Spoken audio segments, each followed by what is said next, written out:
Talent acquisition is being bombarded by the rapid developments in AI, while simultaneously facing significant market and resource challenges. Harnessing AI effectively isn't straightforward. So how can TA leaders strategically navigate the evolving AI landscape at such a disruptive time? Keep listening to find out. Support for this podcast comes from Smart Recruiters. Are you looking to supercharge your hiring? Meet Winston, Smart Recruiters' AI-powered companion. I've had a demo of Winston. The capabilities are extremely powerful, and it's been crafted to elevate hiring to a whole new level. This AI sidekick goes beyond the usual assistant, handling all the time-consuming admin work so you can focus on connecting with top talent and making better hiring decisions. From screening candidates to scheduling interviews, Winston manages it all with AI precision, keeping the hiring process fast, smart, and effective. Head over to smartrecruiters.com and see how Winston can deliver superhuman results. This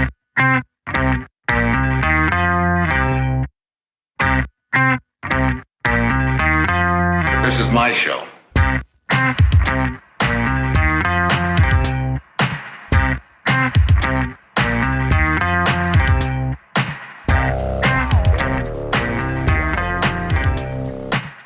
Hi there, welcome to episode 714 of Recruiting Future with me, Matt Alder. Recruiting Future is a podcast that helps talent acquisition teams drive measurable impact by developing their strategic capability in foresight, influence, talent, and technology. This episode is about influence and technology.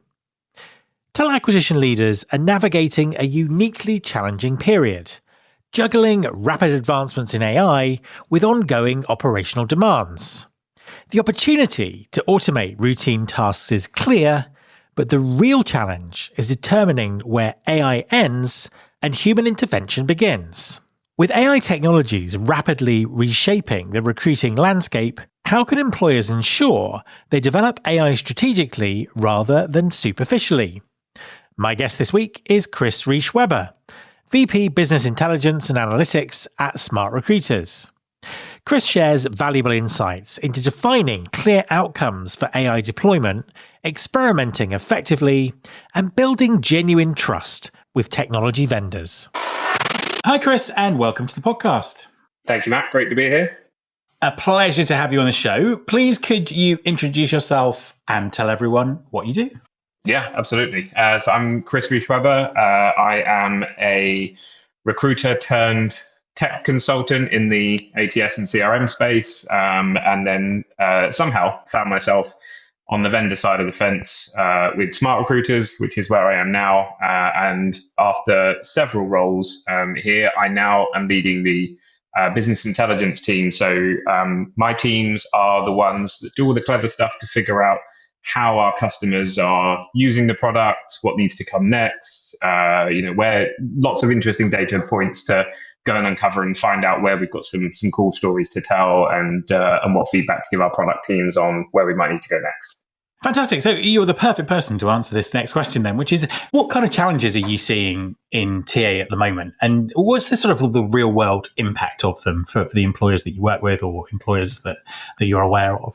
I mean, as ever, I think it's not an easy time in TA. I think we can kid ourselves and look back with rose-tinted spectacles and say there was a time when everything was easy. But I think, people have got this dual challenge of what the heck am I meant to do with all this stuff going on in AI? And how do I keep managing a team, running a department, filling the roles, firefighting my stakeholders, building business credibility? And I've always been a big proponent of, as a leader, carving out time to work on the business as much as in it, if not more. And I think now more than ever, that brings that into sharp focus. So I think there's that element of it. And then I think the second piece is, if you lay on the particular industry that you're in, can mean a very, very different challenge within TA. So we recently did this big benchmark study around what's going on in hiring in many different industries. And some industries have a volume problem in terms of, too many applicants, not enough time, but not everybody has that challenge. So the challenges are a bit more nuanced. And I'm very, very empathetic with TA leaders right now for not just having to navigate all of that, but also then, like I said, the wave of AI conversations and how do I parse that into something actionable and how can I do something with it? Yeah, I mean, 100%. I think it's just this perfect storm of circumstances at the moment, including the economy and just everything and just things getting more and more complex. But the AI is kind of the obvious game changer here. What do you think the implications are for the way that recruiting's always been done? And what are you seeing in terms of the impact of it already? It's a question I ponder on a lot, given mine and my team's role. And I found myself the other day thinking back to one of my first recruitment jobs, which was working for Barclays Bank. And I ran a call center of about 20 people. And the job was very simple. It was handle inbound calls from people who wanted to work in the branch network. We asked them 5 simple maths questions. And if they passed, we booked them into an assessment center with the branch. And that's all we did, day in, day out. Thousands and thousands of calls every week. Massively high rejection rate, and really an incredibly inefficient way of getting people in front of a hiring manager. But it was, it was brute force, and it was the best available tool that we had. And I think forward to now, and the amazing thing is there are still some businesses that have that kind of setup.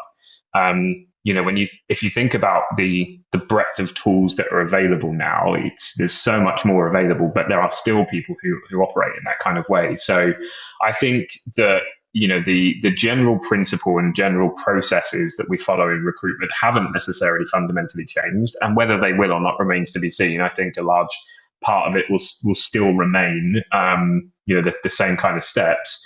But I look at the possible and now very easy to implement increases in efficiency that are available. And that for me is the obvious one, is there's so much more there. And if you're not using those things in the right way, then you can very, very quickly get left behind.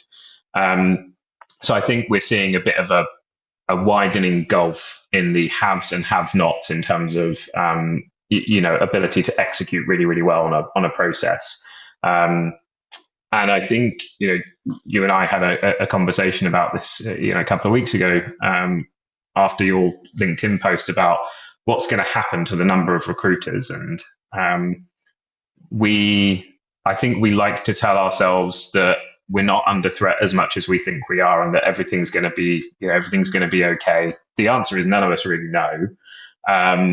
But I think what's clear is that role is going to fundamentally change, and whether that means a net, result of less people, it could well do. But I think the key question to answer is, if that capacity change happened overnight, suddenly we become incredibly more efficient as recruiters and TA teams, and I as a TA leader find myself with all that extra capacity, then if my CFO or CEO walks up to me tomorrow morning and says, great, you've got all this free time now, what are you and your team going to do? You need to have an answer. It can't be a kind of, we'll be more strategic, we'll spend more time doing value add things. That's great, and you should, but what are those things? And I've heard a very, very wide range of answers, but it feels like maybe we're not wanting to put too much thought into that because we're kind of hoping it doesn't necessarily fully come because it's a little bit uncomfortable. No, 100%. I think I wrote that article just because of all of the wide range of answers that I get when I ask people. It's like, we're going to focus more on high value stuff or more human stuff. And everyone's got a different answer as to what that is. And I think it's the issue. I'm kind of sort of working through a follow-up actually at the moment where, I think you could list out the things that a recruiter does that a machine can already do better, the things that a recruiter does that a machine can't do better, but actually recruiters aren't doing them very well at the moment because they don't have capacity or the right processes and systems, and a computer could do better, and then stuff that a computer couldn't do. And I think it's almost that kind of sort of exercise that people need to be sort of going through and, really, really thinking about. When it comes to, obviously smart recruiters, you're building, from the ground up with AI as we kind of move forward. What do employers need to take into account when they're sort of deploying AI into their processes, into their company? I mean, it just really strikes me sometimes that people have kind of no idea of its full potential or how to realize that. What's your advice? What do you think? Yeah, I think there's a list of three things that comes to mind, and I'm actually going to go backwards because I think the third one, as I think of it, is probably actually the most important, which is you need to be crystal clear about the outcomes you're trying to achieve with that, and it's easy enough to sit there and say, well, I understand what outcomes we're trying to get to, and maybe it should be obvious to everybody else what these outcomes are, because if you understand what the solution does, you must understand how it translates into what difference we're hoping to see with it. But I think too often in change management in general, we do a poor job of really, really outlining the benefits. And it's change management 101. What's in it for me? Why is this going to be more beneficial for me? Why should I care about it? Why should I use it? So I think it's that, be very, very crystal clear about outcomes. And it can't be generic things like, well, this is going to make things easier for you, or you can answer these, customer questions 10 times faster by using this AI search tool or whatever it might be. So I think you've got to be very, very prescriptive, build it around a foundation of those use cases and those outcomes, and that will help gain traction. I think the second thing is, see if you can experiment, because depending on the size of business you're in, you may have many hurdles to clear in terms of, infosec and legal and data privacy and so on. And it can be quite easy for businesses to get a little bit defeated if they come across some potential roadblocks early in those conversations. So I would say constantly look for how you could pivot or change the scope of what you're trying to do to force an experiment. Because even if you can't get to the end result you're looking for immediately, which is I want to roll this tool out across my 5,000 hiring managers or whatever it might be, if you can do it with a small pocket and prove it, again, very much change management 101, but start small, build the success story, and roll out further from there. And I think that's even more beneficial when it comes to deploying AI, because one of the main things is about building trust. And if you can't do that early on, you're going to really struggle. So I think deploying it in the most thoughtful way and gaining that trust quickly is probably one of the biggest ingredients to getting it done well. And then I think the last thing really is find the right partner. So depending on the tool, the tech, the solution you're looking for, look past the product. And I say this as a product person, but look past the product, get under the skin of the people that you're talking to, try and understand not just what they're pitching, what they're selling right now, and what the benefit is for you and your team today, but really get curious about their business, what they see is coming in the future, what's on the roadmap more than 6 months beyond. And it won't be specifics, but it's, is it matching up with what you're thinking about in the long term, or are they teaching you things? That's one of the things I say to a lot of my colleagues is if we're not teaching and educating the people that come to us for advice, then we're failing them. We're not here to sell them a piece of technology. We're hopefully here to guide them towards some good outcomes. So I'd say you've really, really got to find the right partner. So try and look past the technology, as shiny and whizzy and exciting as it can be, and get under the skin of the vendor a bit more as well. Yeah, I think that makes sense. And I think that specifically with the AI thing, I think it's also important that people have enough knowledge about it so they can tell whether their vendor is using it strategically, building something interesting and new, or literally just kind of plugging it in so they can say that they've got it. There's a real kind of range of ways that people are doing this, aren't there? Yeah, there really are. And I talked with somebody about this a couple of weeks ago, and applied the analogy of put on your own mask before helping others. And I think when it comes to your education on AI, as a TA leader, it's incredibly important. You need to be able to validate some of the conversations that you're in, look beyond the pitch, look beyond the spin, and make sure you understand what's happening. Because as you say, if you approach it as a checkbox exercise and say, right, we've got AI now, we must be more efficient or more productive, at some point somebody's going to ask you to prove it. And that's the key bit. If you don't understand the foundations of it, it's going to be hard to prove it from there. We've talked about that this is a disruptive and difficult time for talent acquisition at the moment, but also full of opportunity with new tools and new ways of working and all those kind of things. But obviously it means that people are going to have to get investment to update their technology and, really sort of look to how they achieve their goals and their vision. What's your advice on building a business case for investment in technology? Particularly with all the general economic situation makes it doubly hard for people to get the level of investment they're looking for, because CFOs are rightly scrutinizing purchases more and more. So I think back to the hundreds of sales cycles that I've sat through and been a part of, and the best prepared teams on the customer side when it comes to getting a business case successfully signed off, they do a few key things well. So they partner with their finance and their IT teams early on in the process. They don't go away and do it in a silo and then take it to them for a sign off. They're really building that case up early and using it as a way to build internal capital, but also just get good advice because nobody can know everything about a business, and using those people in the right way to help make that business case a little stronger or more concrete or aligned to costs or revenues you weren't aware of can be incredibly helpful to show that you've thought beyond your team, your function, and you're looking at it as a wide-ranging piece. And that also then helps build to what business priorities are you aligning to, as well as the functional priorities for you. What are the other clearer business priorities that you're aligning that required investment to?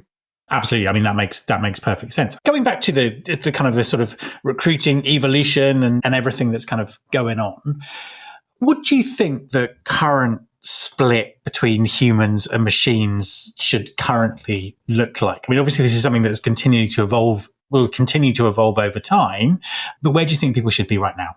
Yeah, I mean, you said earlier, there's an exercise to run through of, what can we do well versus what can machines do well. And I'd like to think about it in a similar way. If I were to do a kind of Moscow matrix of what should my AI, must do, could do, should do, etc.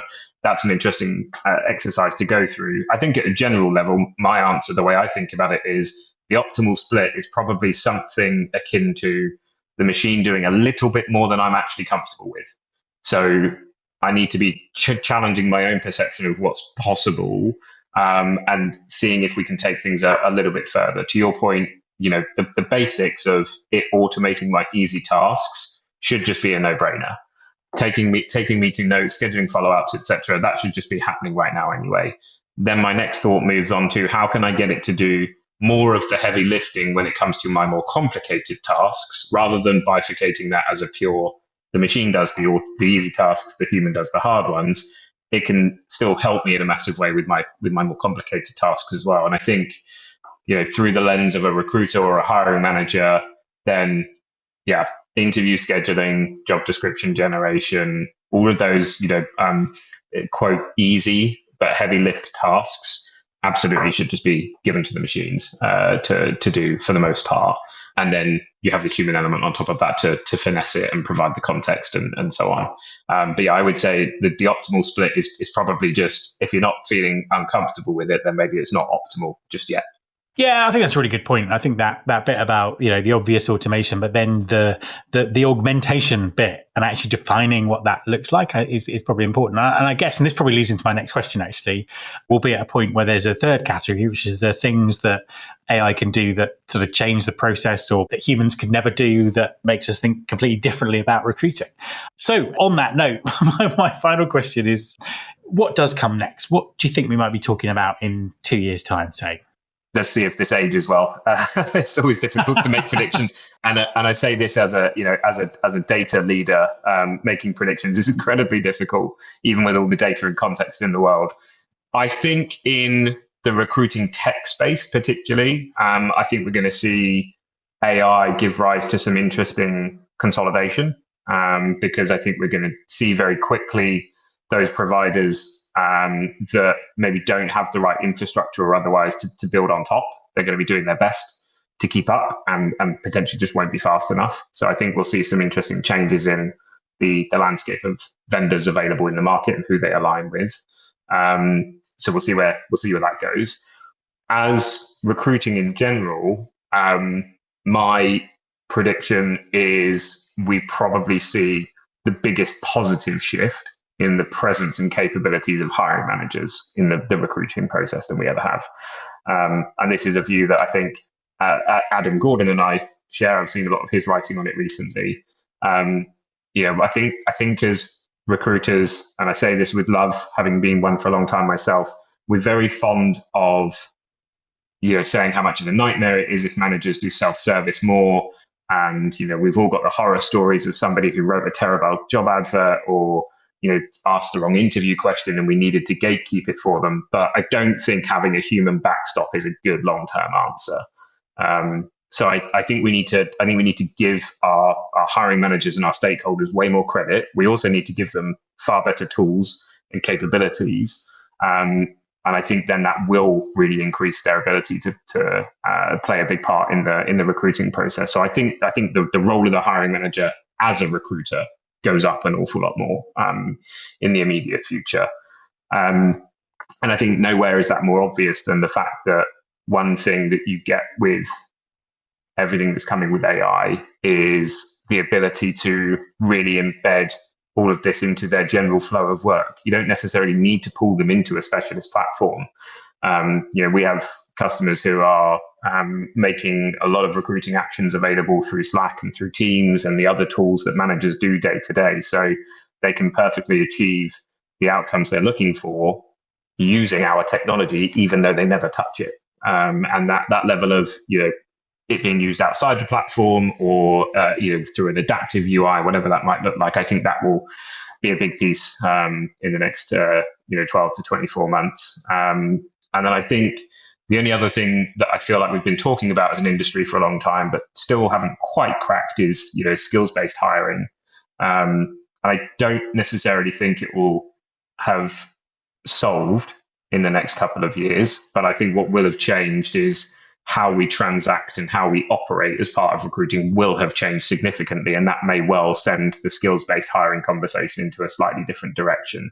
But the main thing I think is, like I said earlier, we've got this divide between the haves and the have-nots in terms of recruitment tech and processes, and I think that's really going to start to show itself in the businesses that have not invested in good technology, good processes, good enablement for their teams. It's going to result in them having to fight really, really hard for the talent that they want, and it's going to just make that divide even greater. Chris, thank you very much for talking to me. Thank you, Matt. Absolute pleasure. My thanks to Chris. You can follow this podcast on Apple Podcasts, on Spotify, or wherever you get your podcasts. You can search all the past episodes at recruitingfuture.com. On that site, you can also subscribe to our weekly newsletter, Recruiting Future Feast, and get the inside track on everything that's coming up on the show. Thanks very much for listening. I'll be back next time, and I hope you'll join me. There's been more of scientific discovery, more of technical advancement and material progress in your lifetime and mine than in all the ages of history.